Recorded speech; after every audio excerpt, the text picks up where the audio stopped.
Mulberry bark is poured into a water tank. What starts out dry and rough will slowly become clean, white fiber, the beginning of traditional paper making. When you see these bright fibers pulled from the pulp, it is hard to believe how much patience and handwork go into every sheet. In this small town, set against the mountains, a 45-year-old craftsman pushes his cart from one workshop to the next every day. What many people would treat as scrap wood is, to him, the heart of the entire process. The quality of the bark can decide whether the paper succeeds or fails. First, he carries the bark needed for the day up to the second floor. Then he lights the cooking furnace below.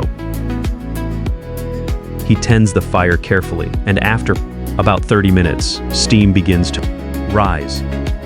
That means the bark is ready to soak. The heat helps soften the dry fibers, so water can reach deep into every layer. Every stiff edge has to be fully soaked before the next step can begin. Timing matters. After 6 hours, he places a steel pipe into the center of the pile. Then a rope is lowered from above. Now the softened mulberry bark has to be lifted out and moved quickly. Why can't the soaking go much longer than 6 hours? Because dirt and alkaline residue can damage the final color and texture. In just a moment, the tank is filled again with clean water. After a strong rinse, the cloudy alkaline water begins to clear. Fresh from the tank, the bark is still murky and mostly dark yellow.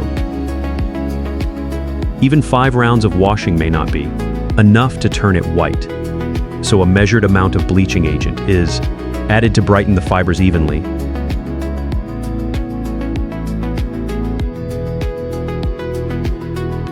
By now, the bark has been soaked and washed several times. Wearing full protective gear, the craftsman moves the cart into the next room. This step is no longer about large-scale bleaching. Now they are looking for tiny impurities, still hidden in the fibers. For workers with more than 20 years of experience, even the smallest flaws rarely get past them. As the bark changes, they use small tools in their hands to separate the fibers bit by bit. Before you can even get a close look, the loose white strands are pulled away by practiced hands. The rough bark has now become soft, thin, and almost delicate. Soon, the filtered fibers are carried into a clean processing room. Under his direction, 2 bags of paper, pulp, are poured into the tank. Heat still rises from the mixture. This tank is where the pulp is broken down and refined. Once the pulp is ready, it is diluted so the fibers can spread evenly through the water. Then he adds a traditional ingredient that helps the fibers stay soft, smooth, and well separated. At this point, the pulp almost looks like Cotton. Every few hours, the craftsman steps into the tank and digs out pulp that has begun to drain. The material near the bottom is the hardest to handle. Sometimes the only way is to press and gather it by hand. After repeated draining and drying, the pulp is returned to the tank and mixed with clean water again. After a short break, the master papermaker grips the frame and begins the next rhythm. The movement looks simple, but it is the result of years of practice. This is where experience matters more than speed. Traditional papermaking was never designed for modern factory efficiency. Every careful motion slows the process down, but it also protects the quality. Modern machines and continuous production lines may one day replace many of these steps.